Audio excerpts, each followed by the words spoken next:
ಶೌಚಾಲಯದ ಗೋಡೆ ದುರಸ್ತಿ ಮಾಡುತ್ತಿದ್ದ ವೇಳೆ ಗೋಡೆ ಕುಸಿದು ಬಿದ್ದು ಮಹಿಳೆಯರಿಬ್ಬರು ಮೃತಪಟ್ಟ ದಾರುಣ ಘಟನೆ ಸುಳ್ಯ ತಾಲೂಕಿನ ಎಣ್ಮೂರಿನಲ್ಲಿ ನಡೆದಿದೆ. ಶೌಚಾಲಯದ ಹಳೆಯ ಗೋಡೆಯನ್ನ ಕೆಡವುವ ಸಮಯದಲ್ಲಿ ಮಣ್ಣಿನ ಇಟ್ಟಿಗೆಯ ಗೋಡೆ ಮೈಮೇಲೆ ಬಿದ್ದು ಕೆಲಸ ಮಾಡುತ್ತಿದ್ದ ಇಬ್ಬರು ಮಹಿಳೆಯರು ಮೃತಪಟ್ಟ ಬಗ್ಗೆ ತಿಳಿದು ಬಂದಿದೆ. ಎಣ್ಮೂರು ಗ್ರಾಮದ ನರ್ಲಡ್ಕದ ನಿವಾಸಿ ಹರೀಶ್ ನಾಯ್ಕ್ ಎಂಬುವರ ಮನೆಯ ಹಳೆಯ ಶೌಚಾಲಯದ ಗೋಡೆ ಕೆಡವುವ ವೇಳೆ ಈ ದುರ್ಘಟನೆ ನಡೆದಿದೆ. ಹಳೆಯ ಟಾಯ್ಲೆಟ್ ಗೋಡೆಯನ್ನ ತೆಗೆದು ಹೊಸ ಕಟ್ಟಡ ಕಟ್ಟುವುದಕ್ಕಾಗಿ ಕೆಲಸವನ್ನ ಮಾಡಲಾಗ್ತಾ ಇತ್ತು. ಇತರ ಕೆಲಸಗಾರರ ಜೊತೆ ಸಮೀಪದ ಮನೆಯ ಬಿ ಫಾತುಮಾ ಹಾಗೂ ನೆಬಿಸಾ ಎಂಬುವರು ಕೆಲಸದಲ್ಲಿ ತೊಡಗಿದ್ರು. ಈ ವೇಳೆ ಮಣ್ಣಿನ ಇಟ್ಟಿಗೆಯ ಗೋಡೆಯು ಇವರ ಮೇಲೆ ಕುಸಿದು ಬಿತ್ತು ಎನ್ನಲಾಗಿದೆ.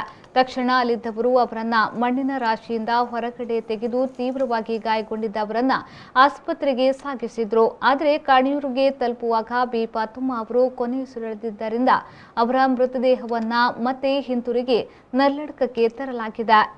ನೆಬಿಸಾ ಅವರನ್ನ ಪುತ್ತೂರಿನ ಆಸ್ಪತ್ರೆಗೆ ತಲುಪಿಸಲಾಗಿತ್ತಾದರೂ ಆಸ್ಪತ್ರೆ ತಲುಪುವ ವೇಳೆಗೆ ಅವರು ಮೃತಪಟ್ಟಿದ್ದಾರೆಂದು ತಿಳಿದು ಬಂದಿದೆ. ಘಟನಾ ಸ್ಥಳಕ್ಕೆ ಬೆಳ್ಳಾರೆ ಎಸ್ಐ ಆಂಜನೇಯ ರೆಡ್ಡಿ ಸೇರಿದಂತೆ ಪ್ರಮುಖರು ಆಗಮಿಸಿ ಮಾಹಿತಿಯನ್ನ ಪಡೆದಿದ್ದಾರೆ. ಬೆಳ್ಳಾರೆ ಪೊಲೀಸ್ ಠಾಣೆಯಲ್ಲಿ ಪ್ರಕರಣ ದಾಖಲಾಗಿದೆ.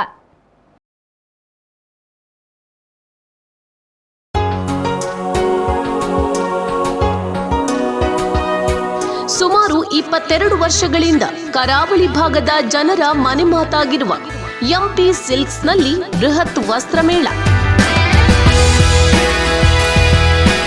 ದೇಶದಾದ್ಯಂತ ಸಂಗ್ರಹಿಸಿದ 1 ಲಕ್ಷದ ನಾನಾ ರೀತಿಯ ಕಂಪನಿಗಳ ಬ್ರ್ಯಾಂಡ್ಗಳು, ಸಿಲ್ಕ್ ಸಾರಿ, ಕಾಟನ್ ಮತ್ತು ಹ್ಯಾಂಡ್ಲೂಮ್ಗಳು, dress material, cotton kurti, western tops, ladies jeans ಮತ್ತು ಪುರುಷರ ಪ್ಯಾಂಟ್ ಶರ್ಟ್ಗಳ ಮೇಲೆ ನೇರ 50% ದರ ಕಡಿತ ಮಾರಾಟ. ಕೂಡಲೇ ಭೇಟಿ ನೀಡಿ ಎಂಪಿ ಸಿಲ್ಕ್ಸ್, ಟೌನ್ ಹಾಲ್ ಹತ್ತಿರ, ಹಂಪನಕಟ್ಟ, ಮಂಗಳೂರು.